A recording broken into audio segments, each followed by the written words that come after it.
Aujourd'hui, on plonge au cœur de nos forêts pour explorer un mystère, un phénomène complètement invisible déclenché par les grandes sécheresses, mais qui a des conséquences très réelles sur la santé de notre forêt boréale, ici au Québec. Quand on pense à une forêt en sécheresse, l'image qui nous vient en tête est assez claire, non? Des arbres qui ont soif, le sol qui craque, c'est un peu l'image classique. Mais est-ce que ça s'arrête là? En fait, c'est beaucoup plus complexe que ça. Le manque d'eau, c'est juste le début d'une réaction en chaîne. Et une équipe de chercheurs d'ici a profité d'un événement météo extrême pour découvrir un impact caché. Et ce qu'ils ont trouvé, eh bien, ça change pas mal notre vision de la santé de nos forêts. Bon, alors pour bien comprendre, il faut revenir un peu en arrière. Tout a commencé pendant un été particulièrement intense. On est en juillet 2012. Une sécheresse historique frappe une bonne partie de l'Est du Canada. Pour vous donner une idée, dans la région du lac La Flamme, près de Québec, il est tombé seulement 23 mm de pluie. Normalement, la moyenne, c'est 143. C'était carrément le mois d'été le plus sec jamais observé à cet endroit.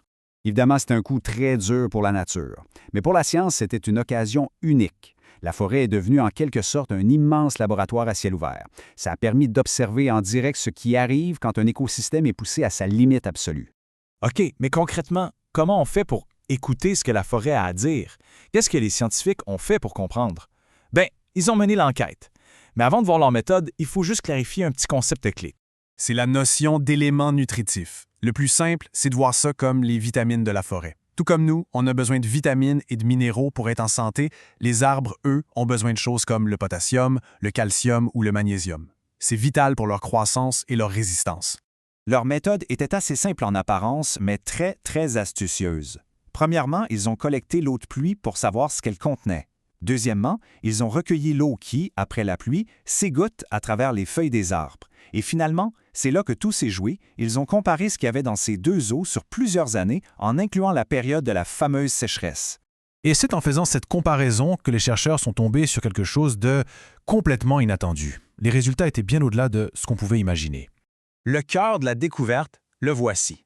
La sécheresse n'a pas seulement assoiffé les arbres, elle leur a fait perdre de façon massive un de leurs nutriments les plus importants, le potassium.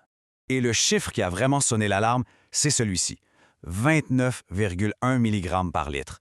C'est la concentration maximale de potassium qu'ils ont mesurée dans l'eau sous les arbres juste après le retour des pluies. Pour mettre ça en perspective, c'est jusqu'à 100 fois plus élevé que ce qu'on observe en temps normal. Une concentration énorme.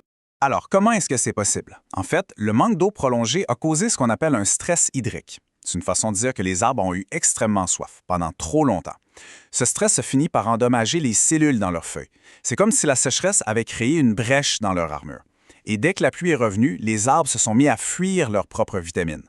Et cette fuite a eu un impact direct sur le sol. On a mesuré une perte nette de 1,24 kg de potassium par hectare. Qu'est-ce que ça veut dire concrètement? Ça signifie que cette énorme quantité de potassium a été littéralement lavée par la pluie, loin des racines.